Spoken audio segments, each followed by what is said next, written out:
Barbara Mikuszewski, Associate Dean of Health Careers and Sciences at the Metropolitan Campus for Cuyahoga Community College. And this is another segment of Healthy Cooking Made Easy. And I have two guests with me today. One is Chef G from the Hospitality Management Program. She's a faculty member there. And then Janai is a student ambassador at the East Campus. We're delighted that she's been able to join us for this segment. Choosing primary ingredients when you're cooking healthy is always important, but it's also those ingredients that support the primary ingredients that you need to know about. So today we're going to talk a little bit about olive oils, the different types of olive oils, what works and what doesn't work, when you should use it, and when olive oil is probably not your best choice. And then we're also going to talk about balsamic vinegar. Balsamic vinegar has become a little bit of a highlight in the last couple of years, and so we want to talk about its purposes and its use and a little bit about how they make it, because it is definitely different than your white vinegar. So I'm going to let Chef G take it from here. Thank you, Barb. Today I'd like to start talking about, these are all Italian olive oils. Of course, olive oils come from all over the Mediterranean, wherever olives may be found. In this country, we are most familiar with the Italian olive oils. Now we are sort of getting more into the Greek and the Spanish. Portuguese olive oils are becoming very popular and economical. What I want to talk to you about today is actually making some of these olive oils the primary instead of the secondary. Okay. In Europe mostly, we find that olive oils are used in place of butter. The difference in flavor between how they're made, from what region they come, is vast. Awards are given to the best olive oils in countries. And so we're going to talk about that a little bit today. First of all, we have two examples of extra virgin olive oil. They look very similar. They say much of the similar thing on the labels. This particular one says Pugliese. It means it's from the Puglia area of Italy, which is in the south. Because the area is hotter there, these oils tend to have a more peppery flavor. Where this is probably, it just says product of Italy, so it's probably a blend of maybe more than one area. It's probably a little bit cheaper, and not as a pure flavor as the Pugliese. You can, if you're familiar with these olive oils, you can taste this and say, oh, that has that peppery back note, that must be from the south. Much like you would taste wine and know where it comes from. There is nothing wrong with either one of these oils. This is the one I actually used, we'll be using for our cake that we're making today. We're making an olive oil and lemon cake. It's very typical of the Liguria area, which is just in the Mediterranean coastal area, coastal line. And olives are obviously very plentiful there, as are lemons. Thank you. Let me just, this is a blend before it goes away. This is a blend, and this has a higher smoking point than the extra virgin olive oils. So when you say a blend, it's a blend of what? You find these what they're called olive oil blends. You have to look very closely to the label, because you might find a blend of soybean oil, you might find a blend of canola. I think this is a blend of a couple different things. It says only 25% olive oil. Right. So I guess the lesson here is you really need to know what you're looking for on a label to know what the best use is. Right. These are first, thank you. And you can notice the difference in the colors. Absolutely. Some of these are really green, the extra virgin, and the blend is definitely lighter in color. And that's the canola in there. Here, you would be able to taste this one just by itself with some bread. It would add its own personality. This one would be more for a salad dressing. It's not quite as good as this one, flavor profile wise. It doesn't have the depth. And this one is more for cooking. When I talked about raising the smoking point, olive oils are first press oils, extra virgin olive oils are first press oils. That means the oil is only extracted through a mechanical means. So the fruit is crushed, and then it is put through a centrifuge, and we come up with this beautiful product that has not been touched by chemicals. It has not been harmed in any way by anything that's additive. So in that way, it's very, very healthful. You don't have to worry how the processing went. If it says extra virgin, you know what you have there. So the extra virgin, if you're going to use olive oil for like bread, right, for dipping instead of butter, then you would definitely want to do the extra virgin olive oil because it's going to have a flavor. It's probably worth it to pay a little bit of extra money to get a fine olive oil if it's just going to be with a bread instead of the butter. Absolutely, and the thing is, you might be paying extra in the beginning, but because it is so good and it's so big in flavor, you use far less. So you're really not spending as much as you might think. Right. We can't let this moment pass without talking about the nutritional. No, I guess we cannot. No. So olives are a better source of fat because they're monounsaturated, right. so they do not have the impact on blood cholesterol levels like butter does because this is oil from a plant. Butter is oil from an animal, so it's full of that cholesterol and saturated fat. So using olive oil is a good choice. To switch out the olive oil for the butter on the bread is a healthy choice to do that. It is. And again, it's a very natural product, which is why I like it. And the variety is so great. Right. You can add it to most all of your menu items at the restaurant. It was on everything, right. Depending on what we were doing there. And so what are you going to make with the olive oil? So today, olive oil is the olive oil cake, which I'm going to make with this one. You do want the olive oil flavor in this cake. It's a very traditional Italian cake. You're not using it as sort of just a fat in the cake to make it moist, although it does do that. You are actually adding a flavor. And so that's another important point that we didn't talk about. Olive oil, you don't want to use it for everything because it does have a flavor. Unlike canola oil or vegetable oil, you will have a distinct olive flavor. So if you're going to use it, make sure it's in a product that complements or olives complement that product, right? Right. In this country, we've come up with something that is olive oil light, which makes me laugh. Because it has the same amount of calories, it's olive oil, but olive oil light has been filtered and filtered and filtered so much that it becomes more neutral. Right. So you actually can doesn't have an olive flavor, does it? A pure olive oil for more things than we used to use. And it also raises the smoking point.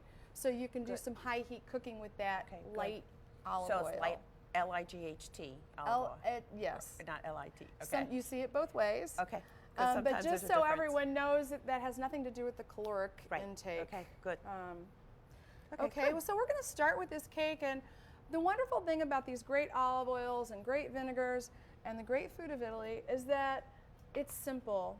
And the best way to highlight a really beautiful ingredient is to go simply. So you notice I don't even have a mixer up here. That might be you. So I'm just going to do a few eggs. Now, Barb, look the other way. I tried to use all really good. Can you do that? Yeah, actually, a little paper towel around the corner would be fabulous. Okay, let me. I wasn't thinking about that. That's okay. When you are getting menu items recipes ready, I always like to save the eggs till the last so they don't form a film, and then you lose half your egg.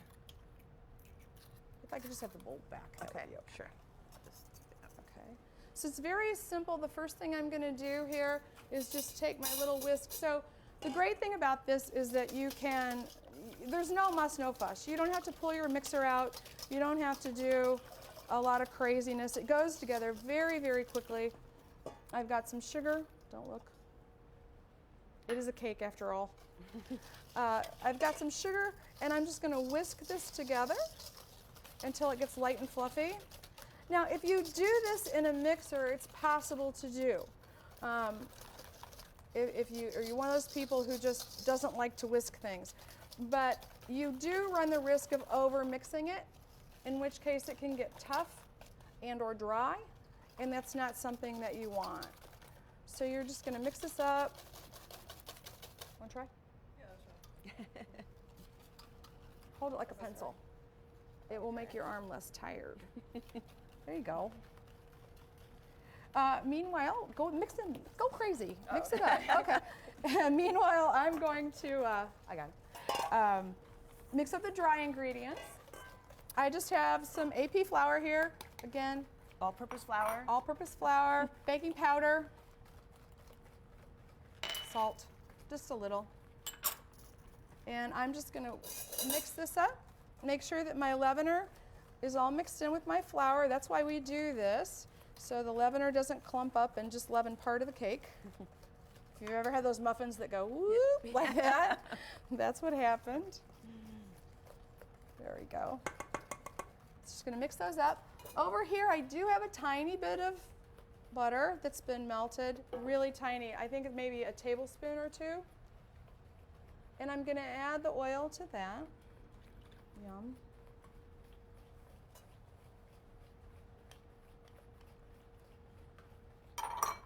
And here, I just have a couple tablespoons of milk. Just straight up milk. You can use light milk if you want, but there's really not that much to begin with. And because we're doing this by hand, that is a beautiful job. Thank you. And I will take that out of your way now.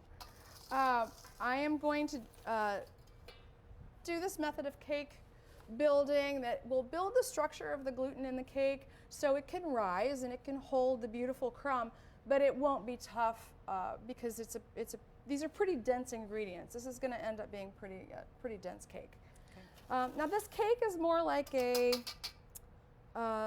breakfast cake or tea in the afternoon. Not something with lots of icing. No and icing. Sugar on top. Okay. It's traditionally served with maybe a little powdered sugar. We're going to serve it today with some mascarpone, which is an Italian similar to cream cheese, mixed with balsamic glaze, which we'll get to in a little bit, and a little bit of sugar.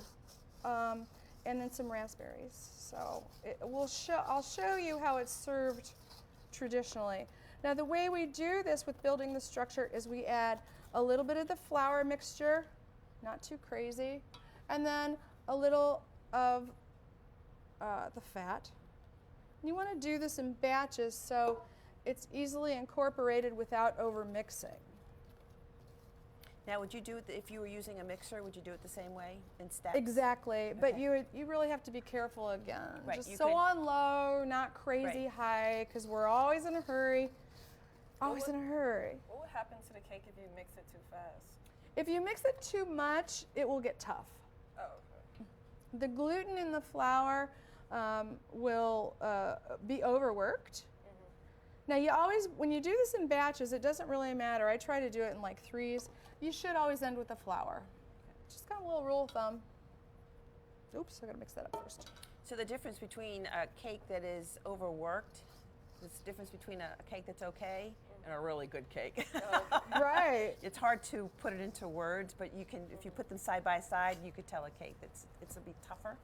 So because I'm doing this in batches, I don't have to mix it completely thoroughly in the batch. I'll make sure that the last go around is completely mixed up, but when you're trying not to overwork something, you don't have to worry about incorporating everything in it at the very last, to the very last degree. I'm going to put the rest of the fat in. Now, if I just had you at home with me when I was cooking, Yeah, I would never have a mess. Well, that can drive people crazy, though. No, I don't think so. All right, so the very last thing I'm going to do is grate some lemon zest in here. It's the only lemon flavor that I have in here. You can put a couple tablespoons of juice in, but I quite frankly think that this is plenty wet, so I don't want to add any more juice. Zest is more intensely flavored than the juice and will perfume the cake more than juice will. Sometimes juice, because it's acidic, will evaporate and it will go away. That's why when we were using extracts and things, we don't ever add it to a hot item because it just evaporates and goes away. Thank you. So this beautiful little lemon has been washed under hot water. What happens is when you buy citrus, it's covered in some sort of a wax. And so it gets in the little dimples and it keeps it nice and fresh and beautiful. But if you don't remove that and you're using the zest, that gets in your food and we don't want that. And I assure you, I have done that already. I'm not going to redo it for you because we don't want it to be wet when it goes into the cake. It will clump and then we'll be in a mess. Well, it makes it hard to zest when it's wet. Yeah, it slips. could be dangerous. Yeah. And also it doesn't disperse throughout the cake like you would like. So I'm just going to use this handy dandy zester. Try not to zest my thumb. Now, when I was in culinary school, I won't tell you how many years ago, we used to buy these things we thought we were so cool. We used to buy these planers at the corner hardware store for like 69 cents, you know? Right. And thought we were doing something really fancy, and you had to dry them really well, you know, because they would rust. These don't rust, but oops, what's that? A piece of egg. That can go right in there. And then may I have the spatula? Yep. Got it. Thanks. And I'm just going to fold this in because it doesn't need me to beat it up anymore. And it's going to go right in this prepared pan. Now, how did I prepare the pan?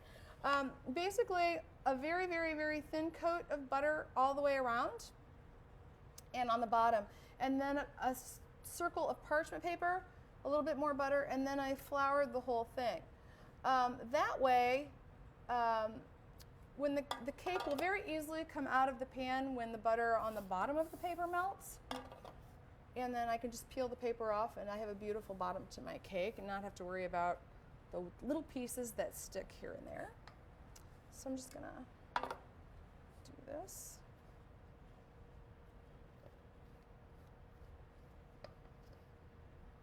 It's a very thick batter, so I will have to smooth it out a little before it goes in the oven. Thank you.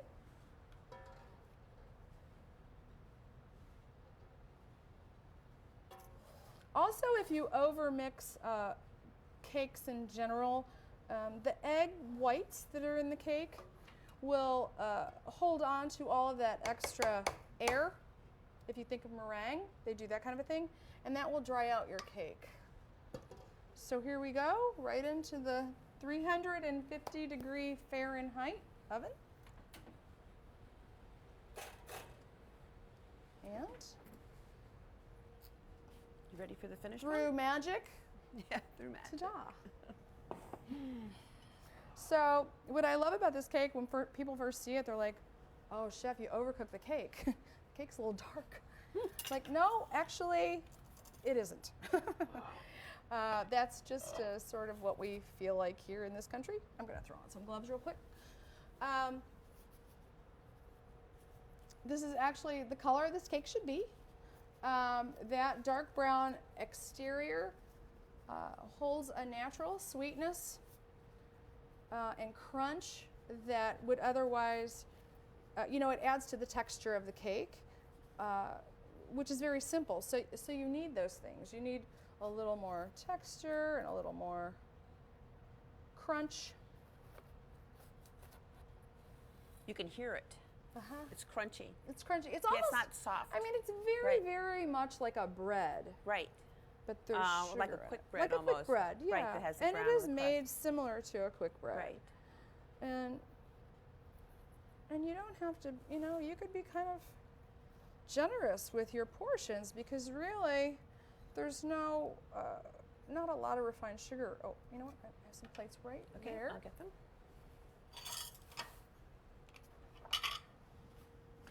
Okay.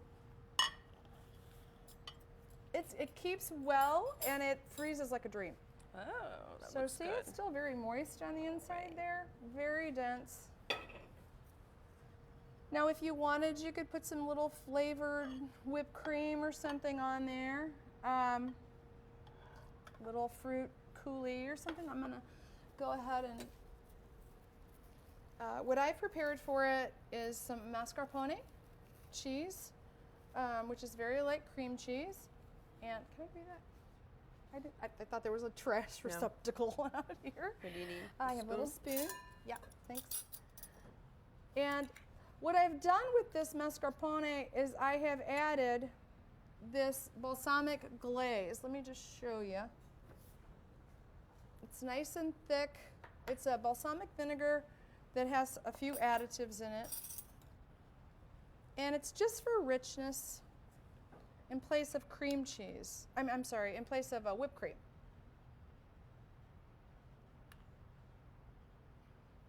And then we're just going to take, I just macerated some fresh raspberries.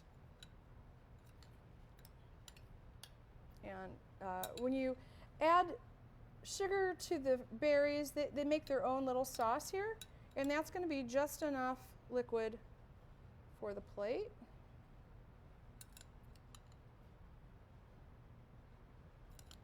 They were fresh raspberries. They were fresh raspberries. Yeah, Yeah, I but stole frozen. them from Chef Michelle. Okay, but frozen would work as well, and Frozen any kind would of work and any as kind well. of berry, strawberry, blueberry, blackberry. Absolutely. Blueberry is always, traditional with Right. lemon. Right. I just saw those gorgeous berries and I said, oh, I'll just take those. Thank you. And then, you could go as crazy or as simple as you like. I'm going to take a little bit of this glaze and then just drizzle. Oopsie. It's very viscous. And because I have a little juice on the spoon, it doesn't want to stay there. That's awesome. And then I'm just Okay, gonna- so we have it's an olive cake, it's an olive oil cake. right out with mascarpone cheese, Mhm. raspberries, and some balsamic Glaze. And we'll talk What more a about that in a combination! minute. Yeah, what an interesting combination. There you go. It looks great. So, you willing to try a piece? Yes. Yes. Yes, give it to me now. If there's anything wrong with it, you're not allowed to say. Yeah. Have you Just ever had an so- olive cake before? No. Olive oil cake. Okay. Well, let's see. We're all going to wait and see the look on your face. Oh, wait. Oh, Here, this will make all the difference. put some confectioner sugar. There you go. Now you can have it. Oh, she's going to get every Drum little roll, piece. I know. No, great. Good for you. Can you taste the olive oil? Yeah. Good. You like it? Good. Good. Okay, good for you. That's great. Thank All you, right, Chef well, G. your That's check good. will be coming later. Yeah. Okay. And now you wanted to talk a little bit about And now I'm going vinegars. to talk about the Bas- vinegars. balsamic. We started with kind of not the real vinegar. So I'm not going to start with that again. Is this okay here? Mm-hmm. These are all balsamic vinegars from Modena. So Modena is in Emilia-Romagna, which is in the north of Italy. It stretches almost the whole span of the north of Italy. You might be familiar with Parma, which is in city in Emilia-Romagna, where we get our Parma prosciutto ham, Parmigiano Reggiano. It's really Bologna is there. It is the most culinary divine place in Italy, in my humble opinion. Although that's a very hard thing to choose today, because we're talking about it. I love it the best. In Emilia-Romagna, in Modena, and also in Reggio, true balsamic vinegar is made. Now, the way that true balsamic vinegar is made, artisanal balsamic vinegar, is made with Trebbiano grapes, which are a white grape, which is also a winemaking grape. They're crushed as if they're going to be making wine, but the fermentation does not happen at that point, so there's no alcohol involved in this. It goes right from being the sugar of the grape to being the acid of the vinegar. Okay, so no alcohol in this process. Whereas when we make wine with the Trebbiano grape, the natural yeast and the sugars from the grape turn into alcohol, and we trap that, and that's what makes the alcoholic wine. Okay. After that, it's put into barrels, into a barrique system. So a very large barrel holds the first batch, and then they're usually held in the attics of these beautiful barns. So they get very, very hot in the summer and very, very cold in the winter. And in the summer, what happens is there's holes in the top of the barrel that allows for evaporation, and that allows for the concentration of the vinegar to happen. So as the vinegar gets more and more concentrated, it goes into smaller barrels. Okay. The first barrel is topped off. The second barrel is topped off. There can be up to 6 to 8 barrels, ending with this little tiny barrel like this. Wow. It gets there in about 20 years. Right. Wow. So it takes about 20 years to get from the big one to the little one. And what happens is, what they say in Modena is one generation makes it for the next generation. So if I were to have a baby, girl or boy, I would start my balsamic vinegar, and by the time they got married, they would have this, I could give them a small barrel as their wedding gift. Wow. That's a nice So, story. and then the barrels are different wood. They usually start with oak, a lot of mulberry, just, hickory. It just depends on how many barrels are there. Okay. So that's the great stuff. Now we don't have any of the artisanal balsamic vinegar that came from Italy, like in my suitcase, which would be still at my house. But we have these that are very, very good, and they're aged and they're made in that way, and just more available in the United States. So what you really want to look for here is this symbol, which is very small. I hope you guys can see it. It's a DOC symbol, just like wine. That symbol tells you that yes, it's from Modena. Yes, it's made in the traditional Modenese fashion, and it's the real deal. So you look for that. There's also this new sort of a rating system. It's got little leaves on it. The leaves tell you the different qualities of the vinegar. It might be a little more fruity, it might be a little more peppery, whatever. You can just look at the back of the bottle and it'll tell you what that symbol means. That's kind of newish. But they're always in these really beautiful bottles. A lot of times the really expensive ones are in these hand-blown bottles from Bassano, which is a place known for blowing glass. So with balsamic vinegars, there are different grades. Absolutely. So the kind you're getting in the supermarket really are not quite as good as Probably these, the kind you're getting in the supermarket are red wine vinegar, balsamic vinegars. Okay. Now there's two sort of schools of those. There's the red wine vinegar made into balsamic vinegar. They use a very, very high quality red wine. As a matter of fact, I don't think any of these is that. No, these are all the real deal. Right. They use a very high quality red wine vinegar, and then they add caramel flavor to it, which is just caramelized sugar. But now you're getting into added sugar. And so you need to be aware of that. Read the labels. Read the labels. Right, and they still do take those vinegars and go through the process of aging them in barrels, but it's not the barrique. Right. That's not how they're made. Are they bad? No, they're not bad. They're very, very good. Right. But if you are used to these, then they're not And so they good. have But different uses. Yeah, and we are used to what we get in a grocery store. I kind of want to show you the different viscosities of these. This is what the Italians call industrial balsamic, and it sounds horrible, and it's actually not a bad product. It's got the label, you know, it's still made in the fashion. It's still Modenese balsamic. That one is not aged, I don't think. But just to see what the difference is in the aging. Oh, I thought I had another one. Here. Here. Oh, I do. Okay. Make sure I go the right way here. So this is the industrial one. You can kind of tell how it's, you know, very watery. And so if you're using this on a salad, it's not going to stick to the lettuce as nicely as you might like. Okay. This one is a little bit better. I don't know if you can tell, but it is a little thicker. It is. This is great for meats, roasted meats and things like that. And then this one is a finishing vinegar. You can see how thick it is. It's viscous. Right. Now the flavor, I want you to try these because the flavor is very different. Really, it's the acidity level.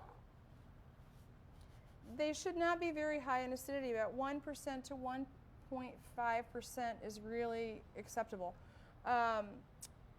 You can see this is higher in acidity and then it goes down.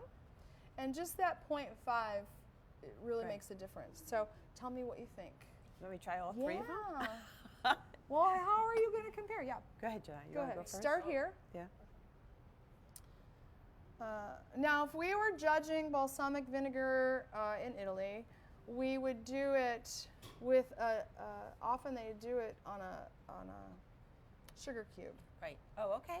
Why? I don't know. I don't know how you could tell anything. That would mess me completely up, but that's how they do Let me it. go get her some water.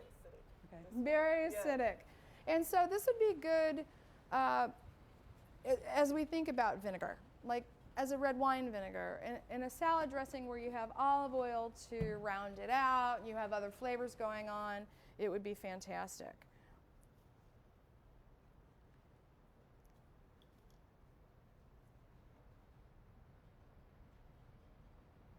See the difference? Can you Is taste the there any difference? difference?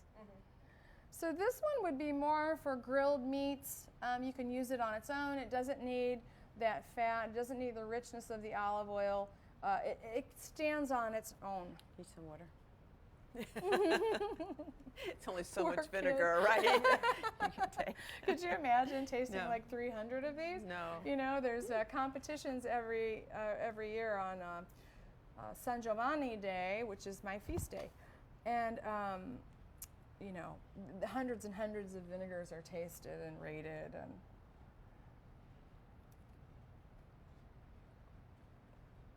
That's a good one, right? And it's funny, why? Because it's got a little sweetness. Right. There's no sugar in that. That's just the sugar from the original grapes, from the original must, that's been concentrated and concentrated and concentrated. So this is great. Like as you get into the really fabulous vinegars, we can put them on ice cream. They're really fantastic. The really expensive ones you can have as a digestivo after your dinner. You just drink it. It's good enough to drink. And I have had those, and let me tell you, wow. And it does help with your digestion. Okay. So do you have a recipe for us? I do. Okay. I'm going to do a nice simple recipe for you. I didn't talk about the glaze.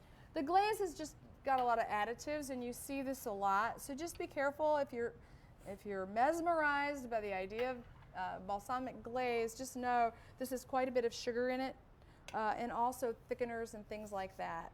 So you know, we see this in a lot of recipes, and honestly, you could make this at home probably much more nutritionally by just reducing that. Right, balsamic vinegar. Just reduce it, it'll do its thing on its own. Right. Okay. Good. Thanks. Okay. So we're going to make a little citrus salad. I like the salad because it's really cold outside. It's winter. We don't have a lot of fruit available to us, but what we do have is citrus. We're going to start out, I'm going to make a little bit of a mess here. We're going to start out with a grapefruit. And I actually have this all prepared, but I want to show you this technique. and this with just giant knife. Maybe it's a smaller knife. Well, not too much smaller. That's okay.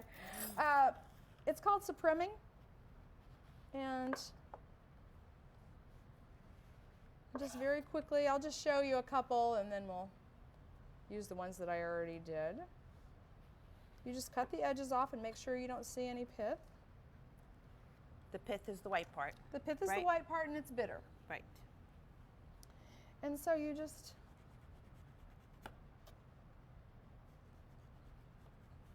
peel the grapefruit, and you could do the same with the oranges. I did the same with the oranges. So it's important again to have a flat surface Oh, to absolutely. put your grapefruit on. And you right? start with a flat surface. That's why Right. I cut the grapefruit, Right. which is normally round.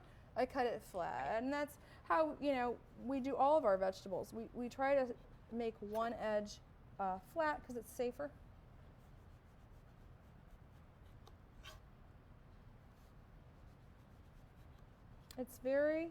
It takes some practice keeping it round. I've done a lot of these in my lifetime.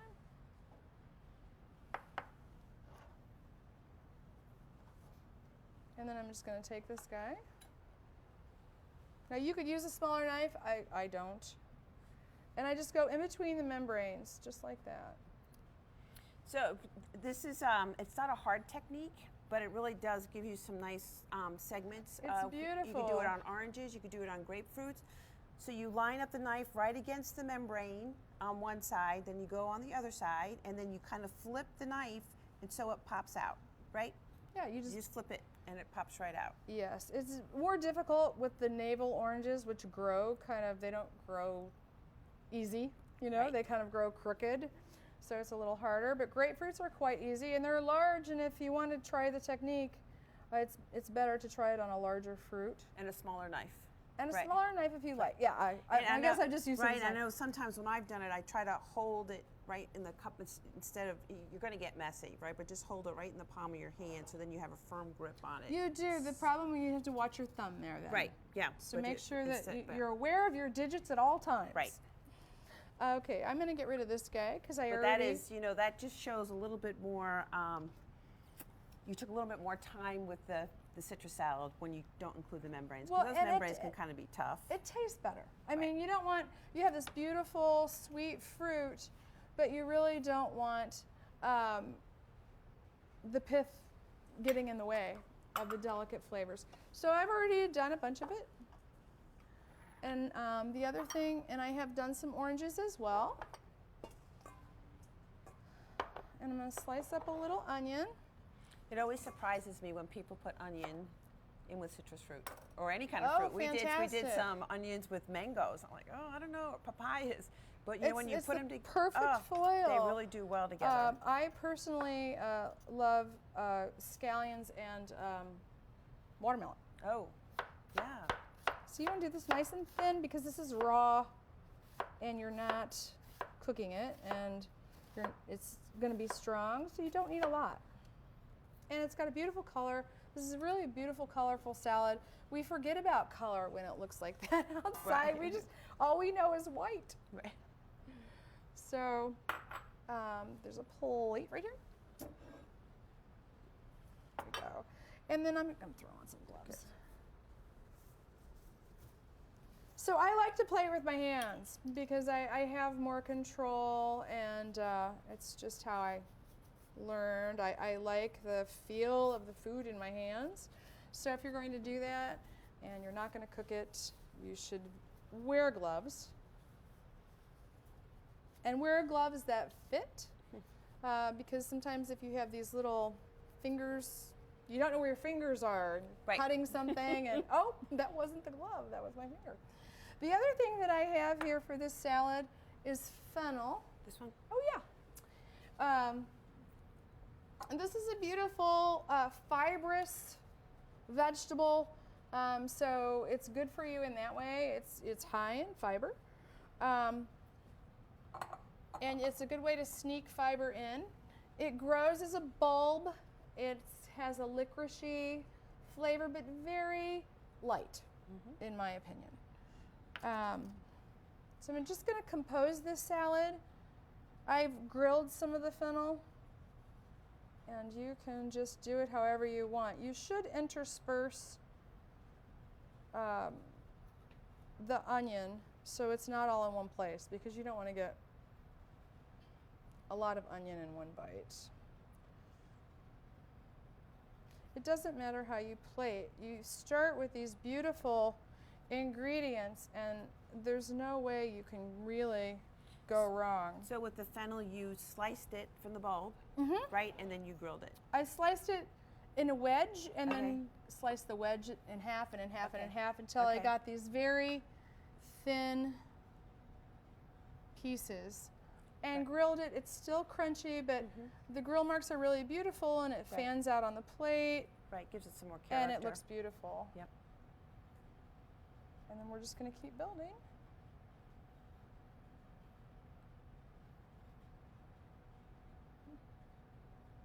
Maybe one more piece, because I like fennel. I think just kind of make it pretty little.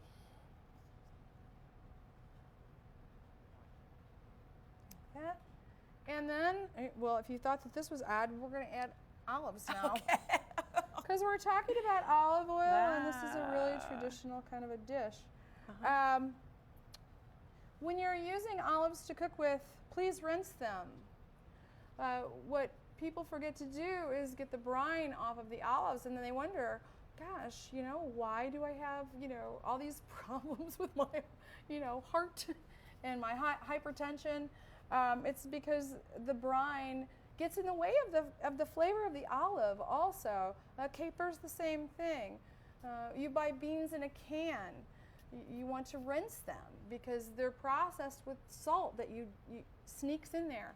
So whenever you're using olives or anything like that, you should always rinse them for flavor and for health. That's that. Okay, and then the salad is plated. I'm just gonna dress it very simply with some really great olive oil and some really great vinegar. I'm gonna use the pugliese because I like the peppery taste.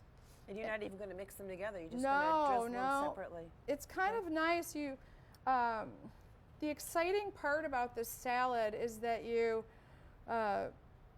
get a bite of maybe onion in the balsamic, or then you get a bite of onion in the olive oil, and every bite is different. Not like a Caesar salad, which I love, but every bite tastes the same. Okay. You want the vinegar? No, I want the Modenese. That's this one. Can you use that? Do you want to use that spoon? This one here. Yeah. You don't want to use the No, glaze. I don't. I don't like the glaze, but I had to show it. And then I'm just going to put this around because it's a dark color, and I don't want to mess up the pretty salad. But that's that. No, that looks great. And the one other thing you can do, if you'd like, is take a little bit of the fennel frond. Maybe not that fennel frond. It's been sitting out a little bit. You found a fresh one. These pretty little fennel fronds, and there you go. Looks like a picture. Yeah, that looks great. I like this because you can also control how much oil you put on it. Absolutely. Right? As little or as much as you want. Yeah, it looks like a great dish. It's way better than that dressing on the side, dipping it in. Yeah, it is. So today you learned about olive oils, about quality of olive oils, what you need to look for on labels. You learned a lot about balsamic vinegar. I had no idea it took that many years to do it and to do it well. Right, and they've got lots of different kinds of balsamic vinegar. And again, go back and read the labels, right? And you can get as good a quality balsamic vinegar as you want, depending upon the price. Absolutely. Yeah, no, great. This is wonderful, unusual things. Thank you so much, Chef G. You're and welcome. Thank you, It's been my Gianna, for pleasure. being our taster. That was good. Thank you so so much.